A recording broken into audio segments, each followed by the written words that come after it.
Irvin Yalom, mudri životni savjeti čuvenog psihoterapeuta. Ako želiš da živiš, moraš da se odrekneš nade u bolju prošlost. Svako mora odlučiti koliko istine može podneti. S velike visine svaka tragedija izgleda manje tragično. Jedan od velikih životnih paradoksa je da samosvest rađa anksioznost.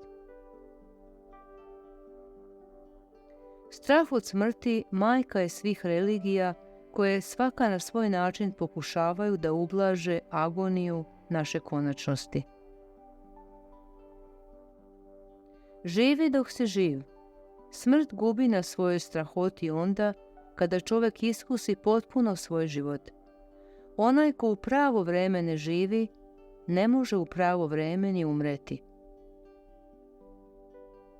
Lakše je slušati naređenja nego komandovati samim sobom. Život je iskra svetlosti između dve praznine, tame prerođenja i tame smrti. Samo ranjeni iscelitelj može zaista lečiti. Dom nije mesto, to je stanje svesti. Čovjekov duh sačinjen je od njegovih izbora.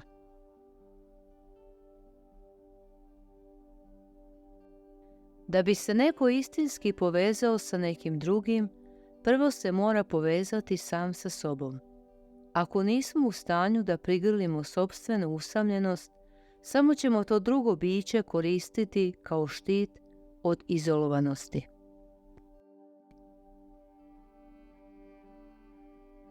Brak ne sme biti zatvor, već bašta u kojoj se nešto plemenito uzgaja. Zapitaj se ko su ti ljudi koji su sigurni u sebe, večito vedri i mirni. Takvi su samo ljudi bez vizije, prosti ljudi i deca. Očajanje je cena koju čovjek plaća za svoju samosvesnost. Slava se sastoji od mišljenja drugih i zahteva da živimo po njihovim željama. Ako tražiš sreću, ne traći svoj život boreći se za ono što ti zaista nije potrebno.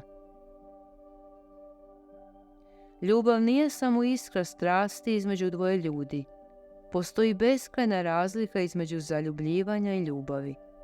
Ljubav je način postojanja, model življenja u povezanosti, a ne čin ograničen samo na jednu osobu. Ne dozvoli da život živi tebe. U suprotnom ćeš dočekati 40. osjećajući kao da nikad nisi živeo. Živi sad tako da se sa 50 godina nećeš osvrćati ka svojim 40. sa žaljenjem. Ne rađajte decu dok ne budete spremni da budete stvaraoci i da stvarate stvaraoce. Pogrešno je rađati decu iz potrebe, koristiti dete za ispunjavanje sopstvene usamljenosti, proizvoditi kopije sebe kako bismo sebi obezbedili svrhu.